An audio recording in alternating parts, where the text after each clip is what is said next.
पार करने के बाद भरत जी ने निषाद राजगुह के साथ माताओं की पालकियों को विदा किया। एक मुखिया को अपने परिवार को यात्रा में कैसे लेके चलना चाहिए, इसका दर्शन करिए। सबसे आगे माताओं की पालकी निकाली भरत जी ने, साथ में निषाद राजगुह को अगुवाई करने के लिए छोड़ा। माताओं के पालकी के बाद गुरुदेव भगवान का और ब्राह्मण देवताओं का रथ निकला। भरत भैया ने शत्रुघ्न जी को गुरु जी के साथ लगा दिया। गुरुदेव को कोई आज्ञा देनी होगी तो किसको देंगे? अस्तु शत्रुघ्न भैया गुरु जी के साथ चलने लगे। इसके बाद अयोध्या की पूरी प्रजा को भरत जी, अयोध्यावासी अपने अपने वाहन से आए थे, सब अपने अपने वाहन पर बैठे। भरत जी ने सबको विदा किया। जब सब चले गए तो भरत जी बच गए और उनके दो चार सेवक बच गए।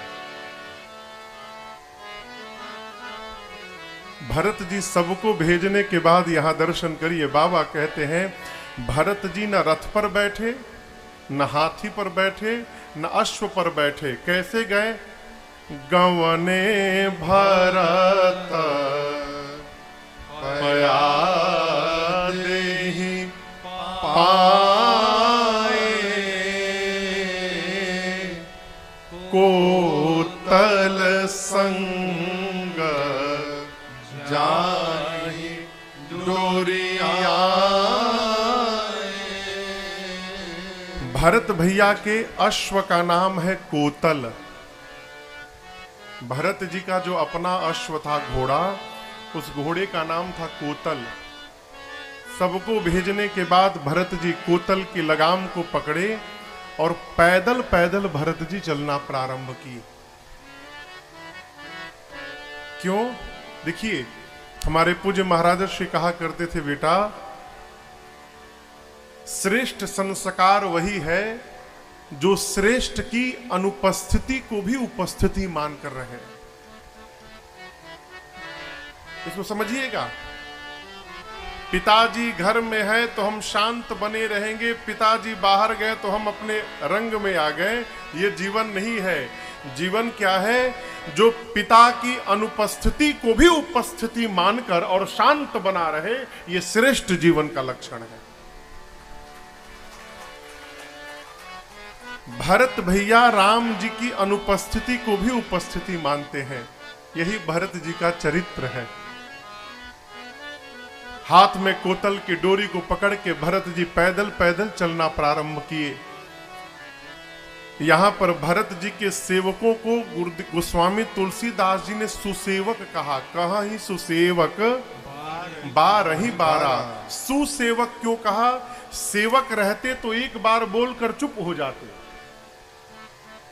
आपके घर के नौकर सेवक यदि आपसे कोई बात कहे, आपने एक बार मना कर दिया तो दोबारा नहीं बोलने जाएंगे।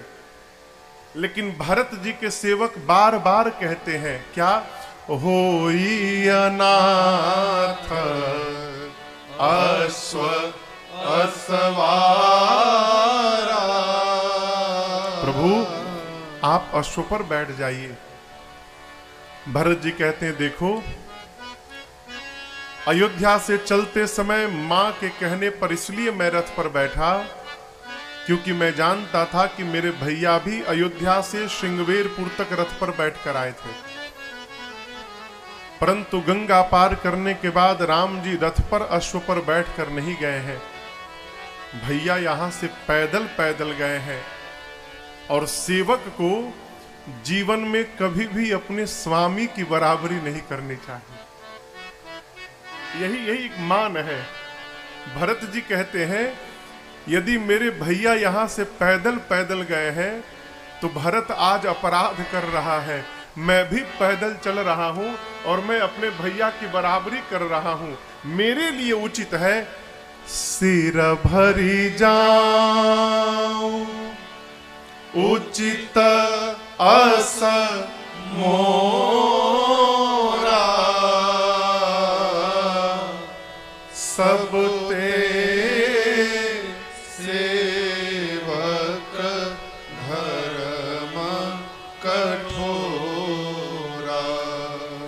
भरत जी कहते हैं यदि रघुनाथ जी पैदल पैदल गए हैं तो मेरे लिए उचित है मैं सिर पे चल के जाऊं। सिर पे क्यों चलूं? यहां दर्शन करिए। आगे आगे राम जी चलते थे, राम जी के पीछे सीता मैया, सीता मैया के पीछे लक्ष्मण भैया। राम जी जब चलते थे तो राम जी के पीछे सीता मैया भगवान के दोनों पद चिन्हों को बचा बचा के चलती थी। क्यों? प्रभु के पद चिन्ह मेरी मां के लिए पूजनीय थे। मां बचा के चलती थी, कहीं भगवान के पद चिन्ह पर मेरे पांव न पड़ जाए, ये तो अपराध हो जाएगा। अब लक्ष्मण जी के लिए और अधिक समस्या। लक्ष्मण भैया के लिए राम जी और सीता जी दोनों के पद चिन्ह पूजनीय। तो ऐसा प्रमाण आता है कि लक्ष्मण जी राम जी और सीता मैया के पद चिन्ह को अपने शरीर से तनिक दाहिने रखकर और उसके बगल से चला करते थे। भरत जी कहना चाहते हैं सेवकों से कि यहां से लेकर जहां तक मेरे रघुनाथ हैं, इस मार्ग पर मेरे भैया और भाभी के पद चिन्ह बने हैं। भरत के लिए उचित है कि अपने सिर पे चल के और उन पद चिन्हों को प्रणाम करते करते चित्रकूट की यात्रा करे। मैं पांव पे चल रहा हूं, यह अपराध हो रहा है। अब भरत जी की बात सुनकर सेवक ग्लानि में गल गए। सेवक सोचने लगे राम जी गए पैदल तो भरत जी सिर पे चलने की बात कर रहे हैं, क्योंकि ये सेवक हैं, पैदल चलेंगे तो स्वामी की बराबरी हो जाएगी। परंतु हम लोग तो भरत जी के सेवक हैं, यदि हमारे स्वामी सिर पे चलने लगेंगे तो फिर हम कैसे चलेंगे? हम तो सिर पे भी चलने योग्य नहीं रहेंगे। पूरे समाज के जाने के बाद भरत जी पैदल पैदल चले। और आप समझिएगा आज जीवन में पहली बार भरत जी इतना पैदल चले हैं, उसका परिणाम हुआ भरत जी पैदल पैदल आए, पूरे पांव में छाले निकल गए हैं। भरत जी उसी स्थिति में जाकर पूरे अयोध्या की प्रजा की खबर लिए। खबर लीन ही सब लोग नहाए। गुरुदेव से आज्ञा लेकर भरत जी स्वयं जाकर त्रिवेणी जी में स्नान करते हैं। पुत्र को पिता के निमित्त तीर्थ में जो व्यवहार संपन्न करना चाहिए, भरत जी ने वो व्यवहार पूर्ण किया है। और यहां आप दर्शन करिए एक व्यवहार। सब लोग स्नान करके दान पुण्य में लगे थे। तीर्थों में स्नान करिए तो कुछ वहां दान देने का स्वभाव बनाइए। लेना बैंक में अकाउंट खुला है, अच्छी बात है, थोड़ा देना बैंक में भी अकाउंट खोलने का प्रयास करिए, कुछ जाए। लोग दान पुण्य में लगे, तब तक भरत जी सबसे दूर एकांत में जाके खड़े हो गए। क्यों? जीव जब अपने व्यवहार के स्वभाव के विपरीत व्यवहार करना चाहता है तो एकांत ढूंढता है। स्वभाव के विपरीत कोई व्यवहार करना हो तो हम सोचते हैं कोई देख न पावे। भरत जी एकांत में त्रिवेणी जी के तट पर जाकर खड़े हो गए। जाकर तीर्थराज प्रयाग से त्रिवेणी जी में भरत जी ने कहा, हे तीर्थराज प्रयाग, मैं पहले अपने बारे में आपको बताऊं। मैं जहां से आया हूं वहां मांगने की परंपरा नहीं है, हमारे घर में देने की परंपरा है। हम क्षत्रिय हैं, क्षत्रिय का धर्म देना होता है। परंतु एक बात कहें, जब जीवन में दुख आ जाए ना तो मनुष्य किसी भी प्रकार का कुकर्म करने को तैयार हो जाता है।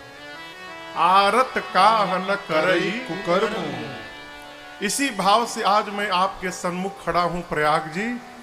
मैं अपने धर्म का त्याग करके और आज आपसे भीख मांगने के लिए आया हूं।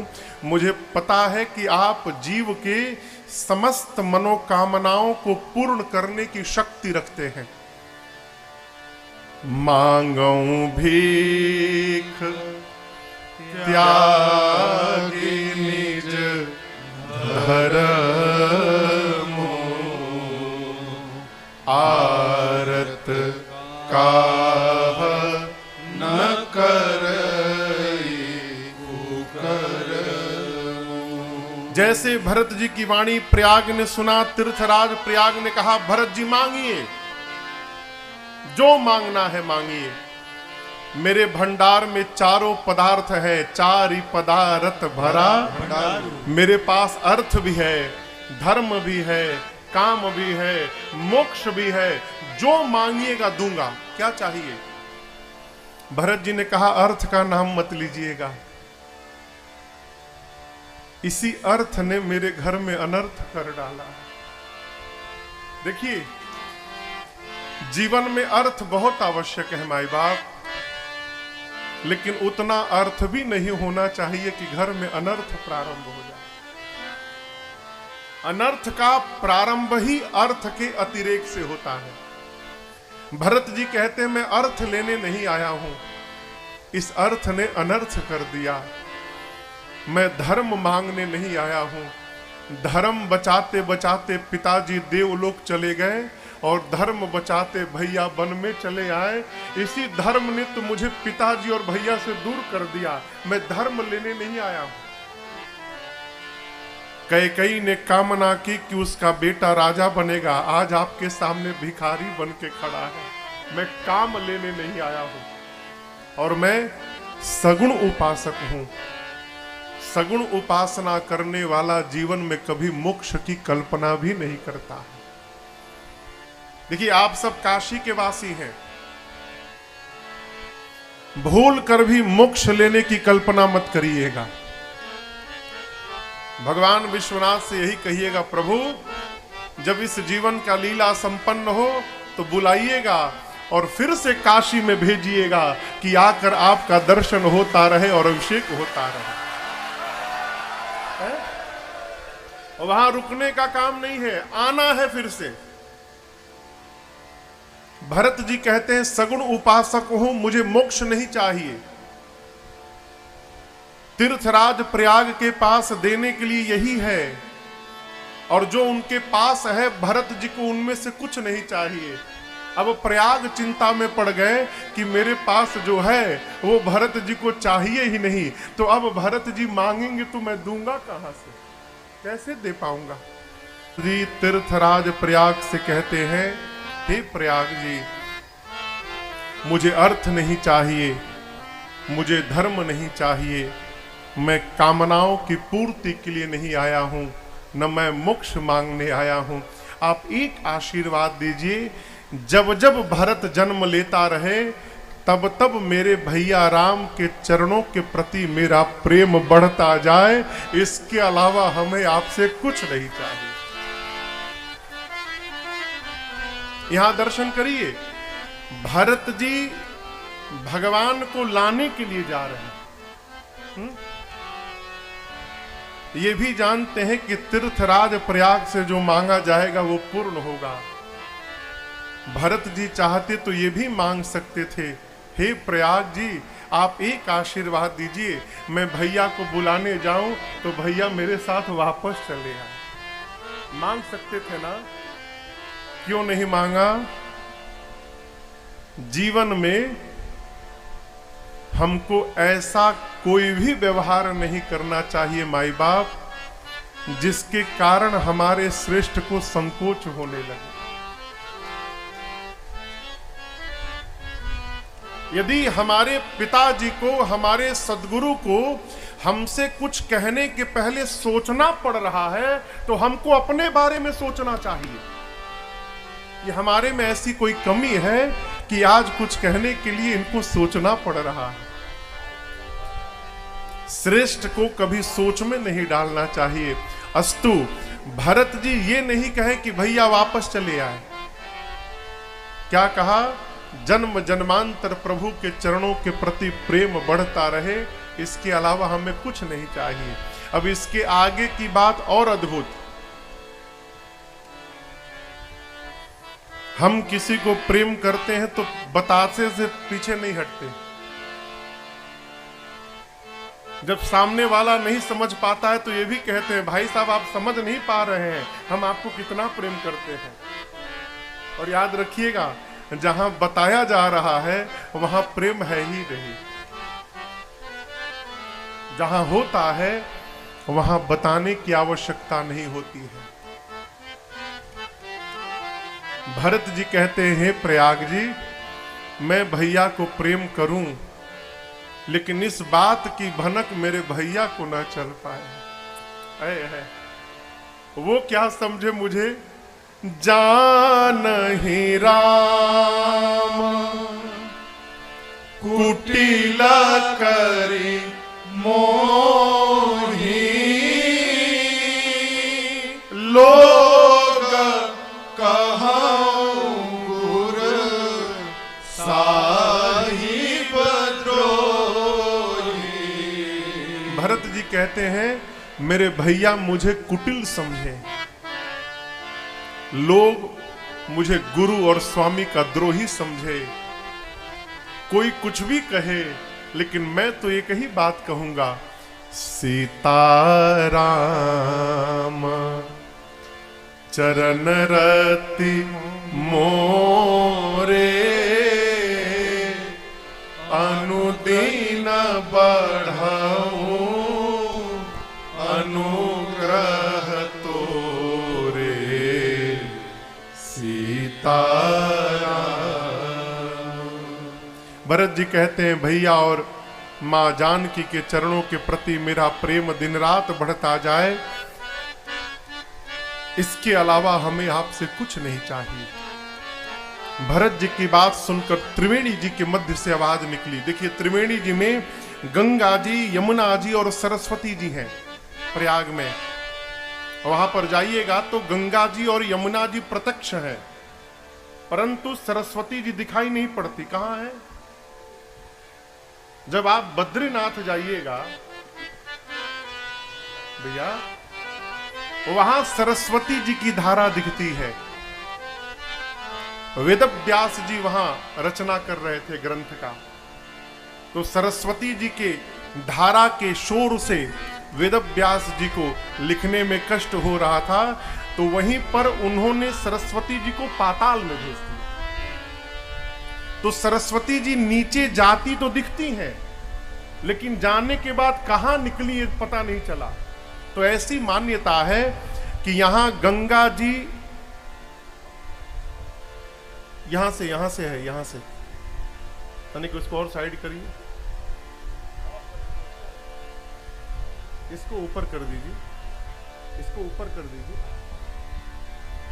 नीचे कर दिए पूरा, घुमा दो उसको, घुमा दो।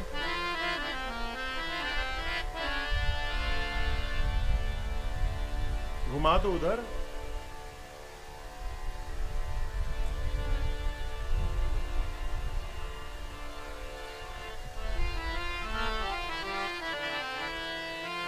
ऐसी मान्यता है कि यहां गंगा जी और यमुना जी प्रत्यक्ष हैं, और जो सरस्वती जी वहां पर नीचे गई वही आकर तीर्थराज प्रयाग में मिल गई हैं, इसलिए दिखाई नहीं पड़ती।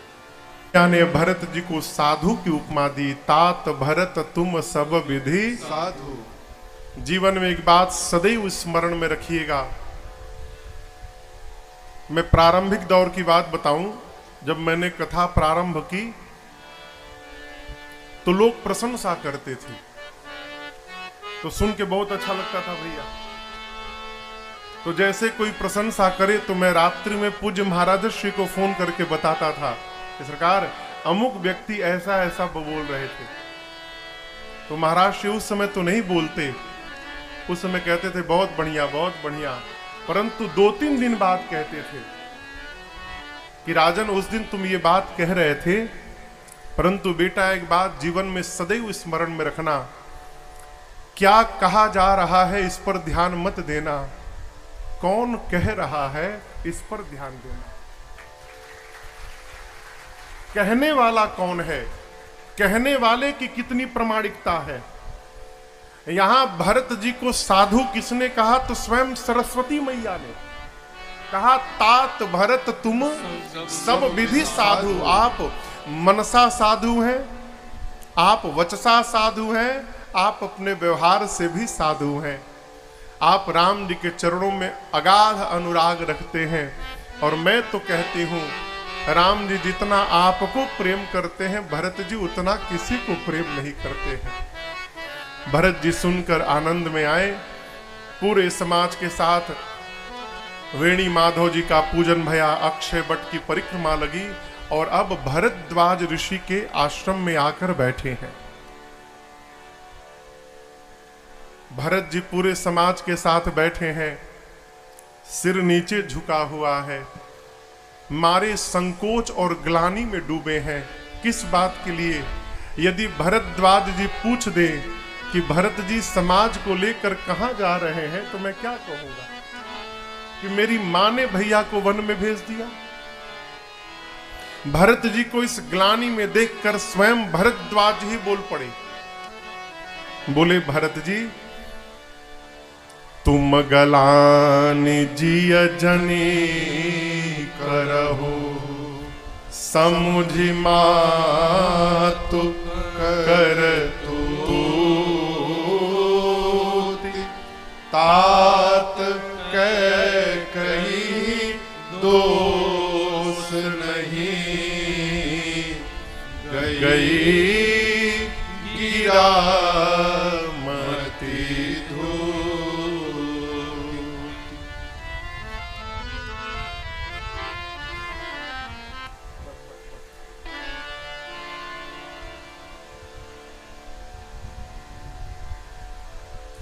कहां से आ रहा है ये?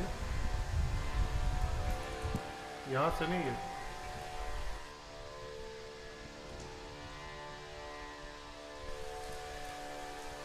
यहीं से, यहीं से। नहीं नहीं, यहां से। और नीचे करो, और नीचे करो। यही पकड़ रहा है।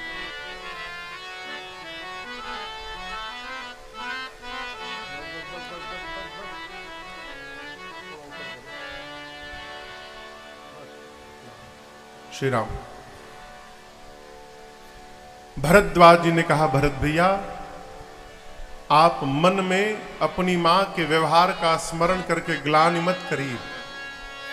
कैकेयी जी का कोई अपराध नहीं है भरत जी, वो तो सरस्वती जी आई और मति बदल कर चली गई। भरद्वाज जी कहते हैं, भरत जी यदि आप राजा बन जाते तो कोई आपको बुरा नहीं कहता। लेकिन भरत जी हम एक बात कहें आपसे, आप राजा बनते तो अच्छा करते, आपने राजा पद का, राजपद का त्याग कर दिया तो आपने अच्छा नहीं, आपने बहुत अच्छा व्यवहार किया। राजा बनते तो अच्छा होता, नहीं बने तो बहुत अच्छा हुआ। क्यों? जीवन में उसी पद का आश्रय करना चाहिए माई बाप जिस पद पे एक बार बैठ जाने के बाद दुनिया की कोई ताकत उतार ना सके। और याद रखिएगा, जितने पद पर आप बैठिएगा, कब तक बैठे रहिएगा, एक न एक दिन तो उतरना पड़ेगा ही। और क्षमा करिएगा, यहाँ कई नेता लोग भी हैं, मैं क्षमा पूर्वक एक बात कहना चाहता हूं। जिस दिन आप पद से उतरे उसी दिन आपको भूत पकड़ेगा। कौन पकड़ेगा? भूत। और ऐसा भूत पकड़ेगा कि जीवन भर पीछा छोड़ने वाला नहीं है। जहां भी जाइएगा, कौन आया? भूतपूर्व सांसद जी है। पकड़ा कि नहीं भूत? मरने के बाद भी भूत छोड़ने वाला नहीं है। मेरे बब्बा भूतपूर्व विधायक थे।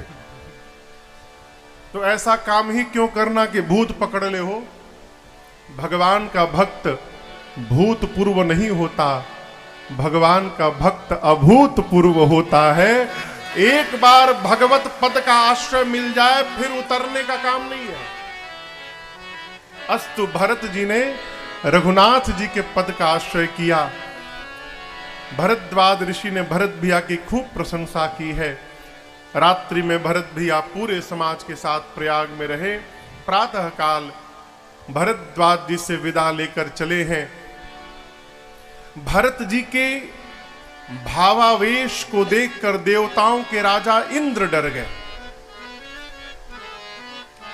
देखिए, स्वार्थी व्यक्ति, क्षमा करिएगा प्रभु, स्वार्थी व्यक्ति केवल अपने स्वार्थ की चिंता करता है। जीवा के का भइल हमरी? इंद्र को भरत जी और राम जी का प्रेम नहीं दिख रहा, उनको अपनी कुर्सी दिख रही है। सोचने लगे यदि इस स्वरूप में भरत जी पहुंच गए चित्रकूट तो राम जी रुकने वाले नहीं है, वापस चले जाएंगे। राम जी वापस चले गए तो रावण से मेरा इंद्रासन कौन दिलाएगा?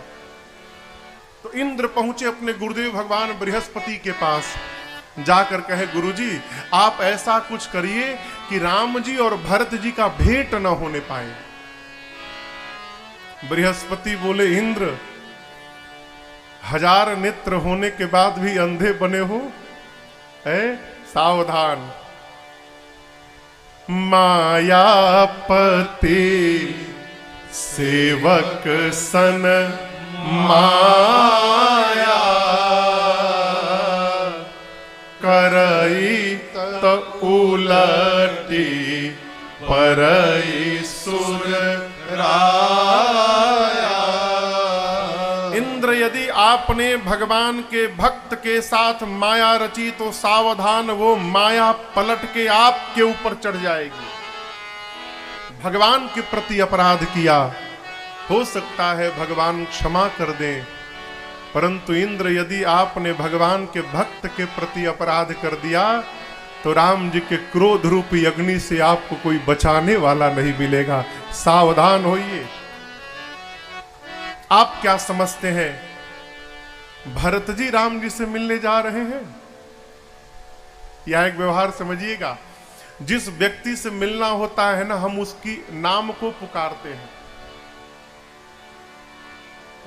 ना। कब तक पुकारते हैं? जब तक वो आ न जाए।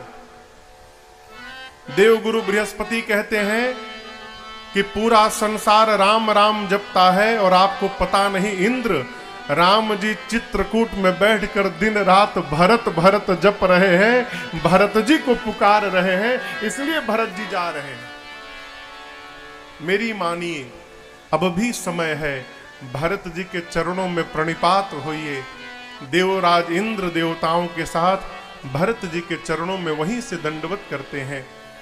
इधर भरत भैया पूरे समाज को लेकर त्रिवेणी जी, मंदाकिनी जी के तट पर चित्रकूट में पहुंचते हैं। पूज्यपाद गोस्वामी तुलसीदास जी कहते हैं, उधर चित्रकूट में प्रातः काल सीता मैया राम जी जगे। मां ने प्रभु से कहा, प्रभु मैंने एक स्वप्न देखा है, भरत जी पूरे समाज के साथ आए हैं, माताएं भी हैं, लेकिन नाथ स्वप्न में माताओं का स्वरूप मंगल नहीं दिखाई पड़ा। राम जी स्वप्न सुनकर भाव विभोर हो गए, कहे जानकी भोर बेला का स्वप्न कहीं सत्य न निकल जाए। तुरंत लक्ष्मण भैया को लेकर भगवान शिव की आराधना में बैठ गए। पूजनोपरांत मुनियों का, महात्माओं का आदर सत्कार करके भगवान अभी बैठे ही थे। बाबा कहते हैं, सन्मान सुर मुनि बंदी बैठे, उतर दिश देखत भय सब दूरी, खग मृग भूरि भागे, विकल प्रभु आश्रम गए, तुलसी उठे अवलोकि कारण, चाह सकस रहे सब समाचार की रात कोल, आई नहीं अवसर कहे हाँ, आई नहीं अवसर कहे हाँ, आई नहीं अवसर कहे। भगवान अभी मुनियों का आदर सत्कार करके बैठे ही थे, तब तक अचानक उत्तर दिशा की आकाश में पूरा आकाश धूल से भर गया। पक्षी चहचहा कर भागने लगे। भगवान आश्चर्यचकित होकर दौड़कर आश्रम में गए। तब तक एक कोल ने आकर राम जी से कहा, राम जी प्रभु आपके जैसे कोई आपके भाई हैं क्या? राम जी बोले हाँ है ना। उनका नाम भरत है क्या प्रभु? राम जी बोले हाँ भरत नाम है उनका। कोल भीलों ने कहा, प्रभु भरत जी आ गए हैं। जैसे प्रभु ने सुना, बाबा कहते हैं, सुनत सुमंगल बै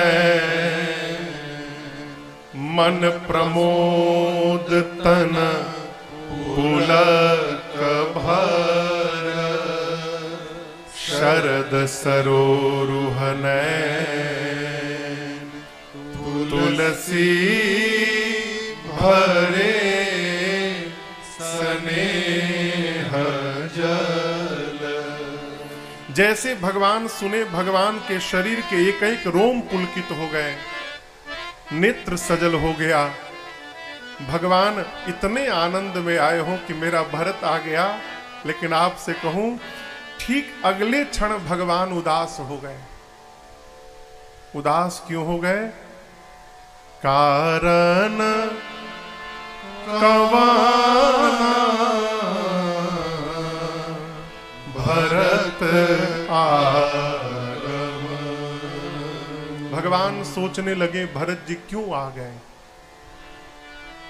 मैंने तो कहा था कि राजपाट संभालेंगे, यहां क्यों चले आए? यदि आज भरत आकर कह दे कि भैया वापस चलिए, तो आज तक मैंने जीवन में कभी भरत को ना नहीं कहा है। आज पिताजी के वचन को बचाऊंगा कि भाई के प्रेम को बचाऊंगा, मैं करूंगा क्या? यहां एक सूत्र आपसे निवेदन करूं भाई बाप,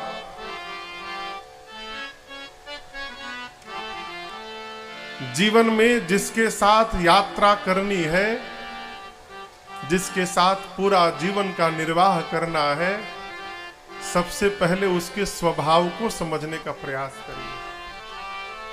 क्यों?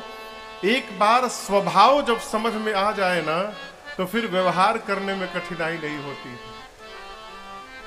घर हो, परिवार हो, समस्या ही तब होती है जब हम साथ में रहने वाले के स्वभाव के बारे में नहीं सोचते। यहां राम जी द्वंद्व में पड़े कि मैं कहूंगा क्या। जैसे द्वंद्व आया, प्रभु भरत जी के स्वभाव का चिंतन करने लगे, और जैसे स्वभाव का स्मरण किया, भगवान प्रसन्न हो गए। क्यों? भरत जी को मेरे से अच्छा कौन जानता है? भरत कहे महु साधु सयाने।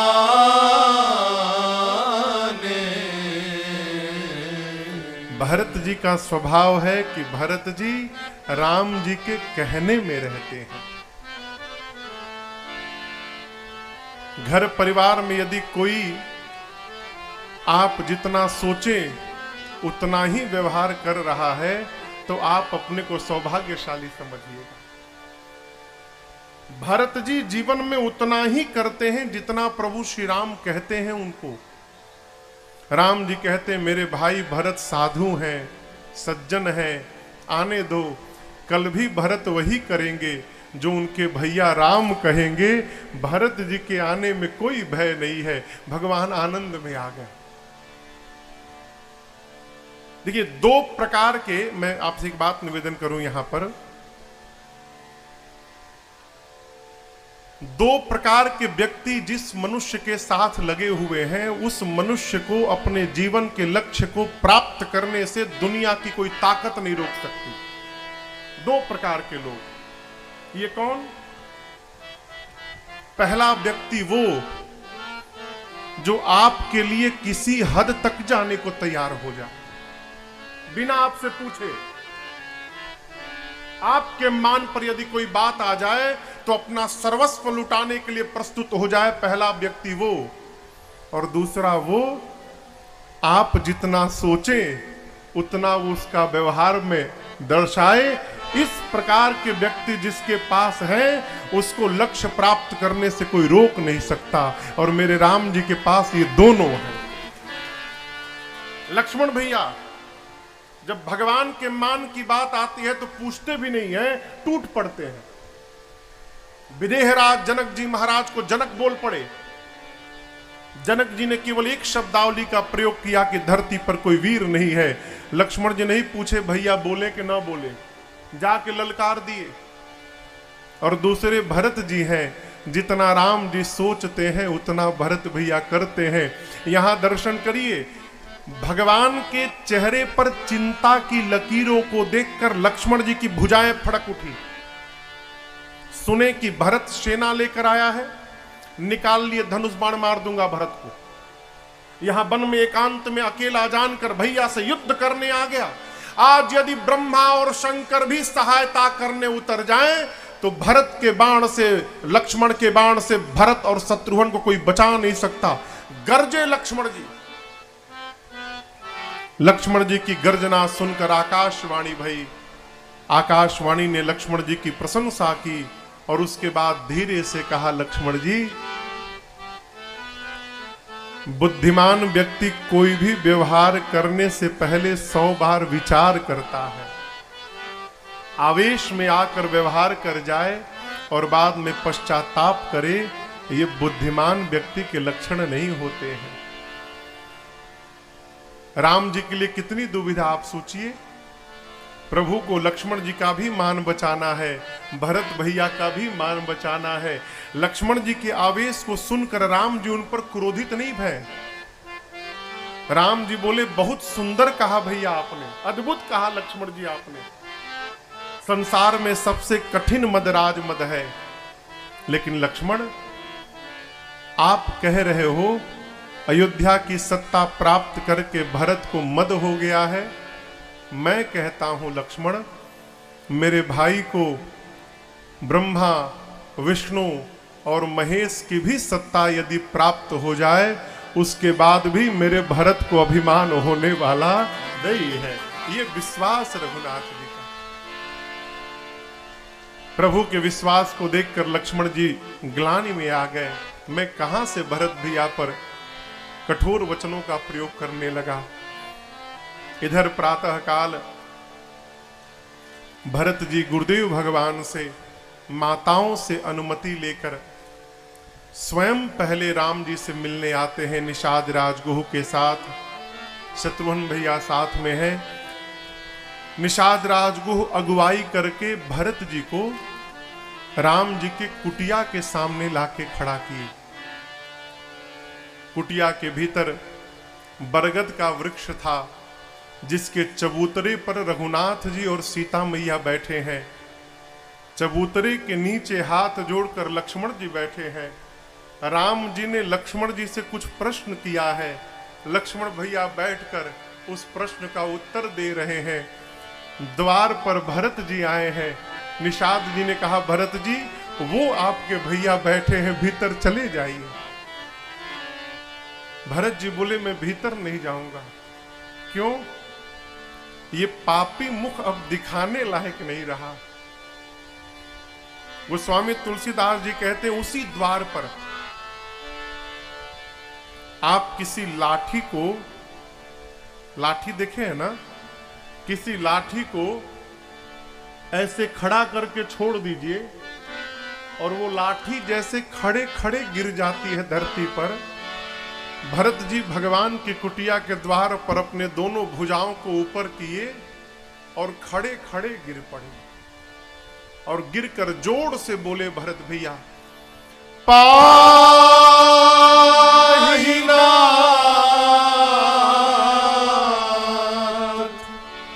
कही पाही गोसा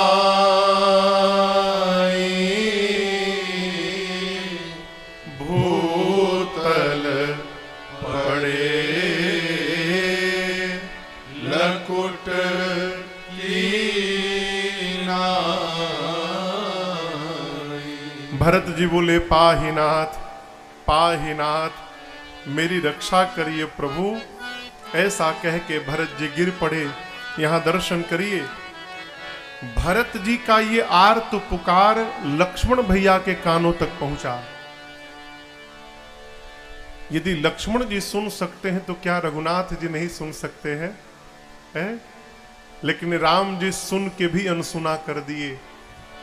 मानो लक्ष्मण जी से कहना चाहते हो, लक्ष्मण ये वही भरत हैं जिनको आप मारने जा रहे थे और ये मुझे बुला रहे हैं। अब जब तक लक्ष्मण तुम नहीं कहोगे मैं अपने भाई को उठाने नहीं जाऊंगा। प्रभु मौन रहे। लक्ष्मण भैया देखे कि भरत भैया प्रभु को बुला रहे हैं, तुरंत अपना उत्तर पूर्ण किए। धरती पर सिर रखे और प्रणाम करके लक्ष्मण जी बोले, भैया भरत प्रणाम करत रघुनाथ। लक्ष्मण जी के मुख से जैसे भरत शब्द निकला, आप रघुनाथ जी के वेग का दर्शन करिए।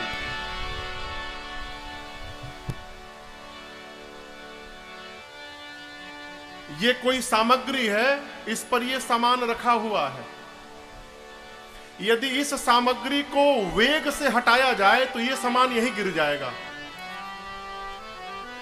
धीरे से ले जाएंगे तो धीरे धीरे चला जाएगा, परंतु यदि झटके से ले जाएंगे तो यहीं गिर जाएगा। आप भगवान के वेग का दर्शन करिए। लक्ष्मण जी के मुख से भरत में भ निकला तो भगवान खड़े हो गए। लक्ष्मण जी भरत के बाद र बोलते तब तक राम जी जा चुके थे, और लक्ष्मण जी के मुख से भरत का त निकलता तब तक भगवान भरत भैया के पास पहुंच गए थे। भगवान इतने वेग से गए कि भगवान के शरीर का 4 वस्तु वहीं गिर गया। भगवान पहुंचे भरत जी के पास और यहां दर्शन करिए। बरबस लिए उठा, प्रभु भरत जी को उठाना चाहते हैं, भरत जी उठ नहीं रहे हैं। क्यों नहीं उठ रहे हैं? एक महापुरुष कह रहे थे, देखिए भरत जी अब कैकेयी जी को मां नहीं बोलते, अब भरत भैया सीता जी को अपनी मां मानते हैं। और सीता जी की मां कौन है? कहिए कहिए, सीता जी की मां कौन है? धरती मैया, भूमिजा है सीता जी। भरत जी जानकी जी को मां मानते हैं, जानकी जी की मां धरती मैया है, तो धरती मैया भरत जी की क्या हो गई? नानी। भरत जी क्यों नहीं उठ रहे जानते हैं? भरत जी जब धरती पर दंडवत किए ना, तो स्वयं धरती मैया ने ही भरत भैया को पकड़ लिया कि आप जैसे नाती को प्राप्त करके ये वसुंधरा भी धन्य हो गई है भरत जी, इसलिए भरत जी नहीं उठ पा रहे हैं। प्रभु बरबस उठाए भरत भैया को। भरत जी सोचते हैं उठूंगा तो सामने पापी का मुख चला जाएगा। राम जी बोले, भाई यदि आप अपना मुख नहीं दिखाना चाहते तो मैं आपका मुख देखूंगा भी नहीं। प्रभु ने उठाया और उठाने के बाद बिना मुख देखे उरलाए कृपा निधान, भरत राम की मिलन लखी, बिसरे सब ही अपान। प्रभु ने भरत जी को उठाकर तुरंत हृदय से लगा लिया। पूज्यपाद गोस्वामी तुलसीदास जी कहते हैं, भरत जी और रघुनाथ जी के इस मिलन का दर्शन करके उस समय वहां जो पत्थर थे, सारे पत्थर मोम की भांति पिघलने लगे। जिस प्रेम से पत्थर द्रवित हो गए, आपको सुनने में अटपटा लग रहा होगा, लेकिन वो पिघले हुए पत्थर आज भी चित्रकूट में है। कभी अवसर मिले तो दर्शन करिएगा। जो वहां जीवित होगा उसकी क्या दशा बनी होगी। चारों भैया परस्पर एक दूसरे से मिले। निषाद राजगुह ने दूर से प्रणाम करके कहा, प्रभु पूरा समाज मंदाकिनी जी के तट पर आया है। राम जी गए, सबका आदर सत्कार करके सबको आश्रम में लेकर आए। अयोध्या के समाज के आने के बाद चित्रकूट में कुल 5 बैठकी भई है। कितनी बैठकी? 5। सबसे पहली बैठकी अभी आते आते भई। गुरुदेव भगवान ने जगत की नायिक चर्चा करते करते कहा, राम आप जब चले आए ना, तो आपके वियोग में आपके पिताजी चले गए। और यहां दर्शन करिए, भगवान जब सुने कि मेरे प्रेम में पिताजी चले गए, आज राम जी इतना रोए हैं आप कल्पना नहीं कर सकते। भगवान को रोता देख पूरा समाज रोने लगा। गोस्वामी जी कहते हैं ये दृश्य उत्पन्न हो गया कि ऐसा लगने लगा मानो आज ही के दिन महाराज का महाप्रयाण हो गया हो। गुरुदेव बार बार कहते रहे, परंतु उस दिन किसी ने जल का एक बूंद भी ग्रहण नहीं किया। अगले दिन ज्येष्ठ पुत्र को पिता के निमित्त जो व्यवहार संपन्न करना चाहिए गुरुदेव ने आज्ञा दी, राम जी ने पूर्ण किया। 2 दिन बीते। 2 दिन बाद राम जी ने गुरुदेव से कहा, गुरुदेव आप सबको लेकर आए, दरस परस भया, आपका दुख हमसे बर्दाश्त नहीं होता, अब आप सबको लेकर अयोध्या चले जाइए।